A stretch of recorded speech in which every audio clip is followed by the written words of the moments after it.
کوئی مصیبت نازل نہیں ہوتی مگر اللہ کے حکم سے، اور جو شخص اللہ پر ایمان لاتا ہے وہ اس کے دل کو ہدایت دیتا ہے، اور اللہ ہر چیز سے باخبر ہے۔ اور اللہ کی اطاعت کرو اور اس کے رسول کی اطاعت کرو، بس اگر تم منہ پھیر لوگے تو ہمارے پیغمبر کے ذمے تو صرف پیغام کا کھول کھول کر پہنچا دینا ہے۔ اللہ جو معبود برحق ہے،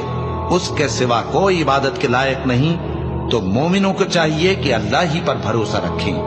مومنوں، تمہاری بیویوں اور اولاد میں سے بعض تمہارے دشمن بھی ہیں، سو ان سے بچتے رہو،